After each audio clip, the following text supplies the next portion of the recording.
Hey folks, Kusumall Designs here. This is part 16 of the HK 1/32 scale B-25B Mitchell build.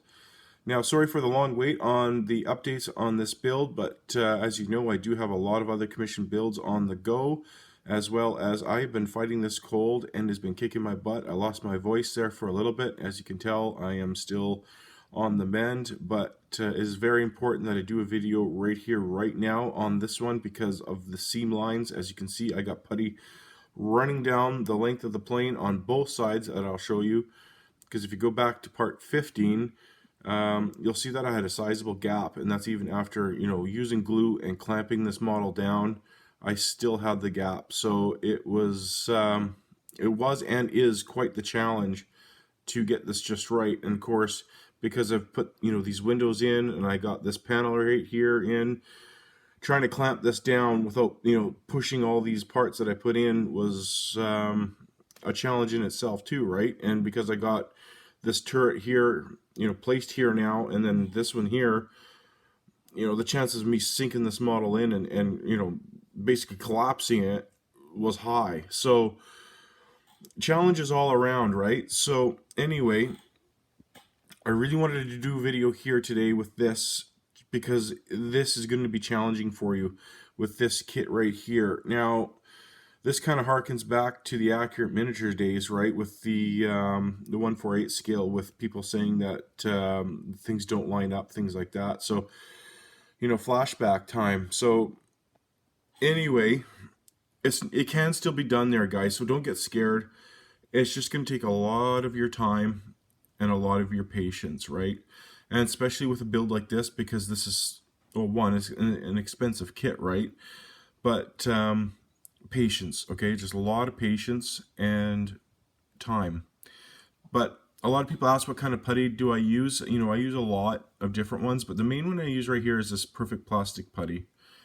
And what I normally do for, how I got a straight line is I just take tape and go like that, right? Tape on each sides, and I leave a little bit on each side, right? I mean, the gap wasn't that big, right? I mean, I'm exaggerating a little bit, but I like to give myself a little bit of play, and then whatever sanding paper you like, it's up to the individual, but you're gonna have to take your time. I mean, it looks like crap right now, right?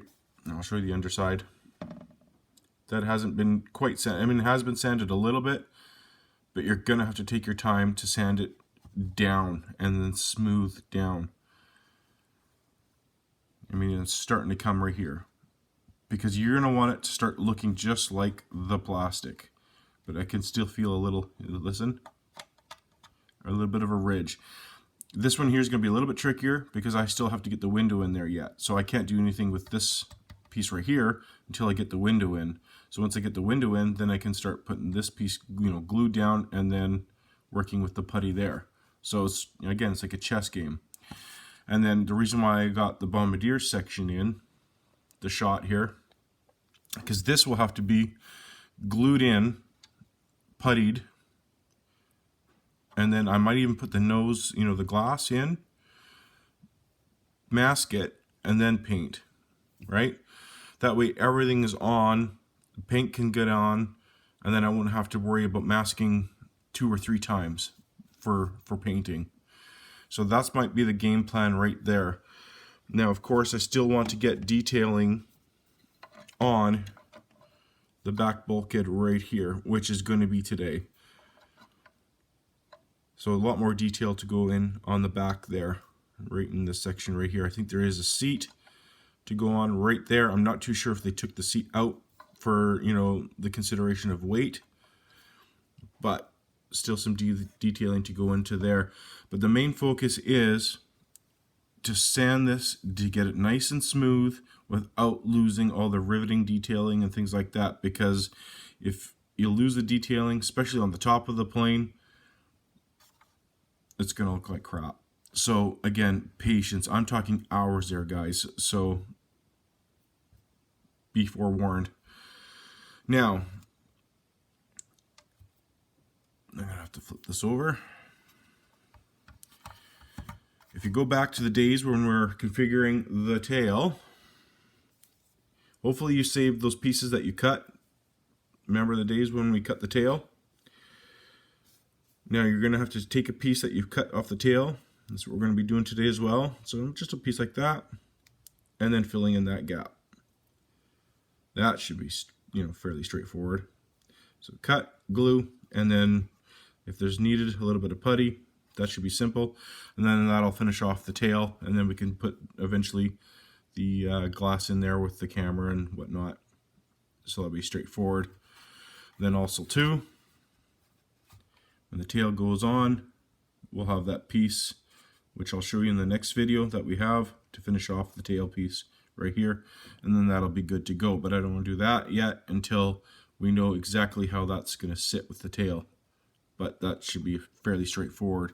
But for now, before we start gluing in this, because I don't want to, be sanding and knock this around, the thing is today is to get this done, and that is very important. But we are well on our way from the last video. I know it's been a while, but obviously, like I said, I have other commission builds that I've kind of neglected. But now that this is, nice and dry, again, going back to the last video when I glued it, let the glue sit for a while, especially if you're going to have a sizable gap. When you glue it, let it sit. Give it a good long time, especially if it's under pressure. Just don't glue it, let it sit and say, okay, it's on to putty. No, let the glue sit. Don't rush it. Otherwise, you're going to wreck your model. We didn't get all this, far, all this way for you just to move on to the, say, okay, I think it's dry enough. No, let it sit for, a week, just to be absolutely sure. If you're, once the glue has dried a little bit and you think you need a little bit more glue, add a little bit more glue, but wait until it's dry. Make sure this is, nice and strong. Like this is nice and strong now. And then, of course, the putty. And be sure you're using the right kind of putties, because some putties can actually melt the plastic too. So you want to be absolutely sure, because at this point, there is no going back. You wreck your model at this point, you're starting from scratch. And I think these kits right now are getting harder and harder to find. And with the prices of these kits, you don't want to be making a mistake at this point. So anyway, that's my video for now. We're going to keep cracking at this. It is definitely coming along. It is, don't get discouraged. Again, it's been a lot of fun. And especially doing a conversion like this, turning a J into a B, a lot of fun, guys. But again, just take your time with the seams. Thanks so much for watching. Please like, share, and subscribe. And as always, I look forward to your comments. Bye.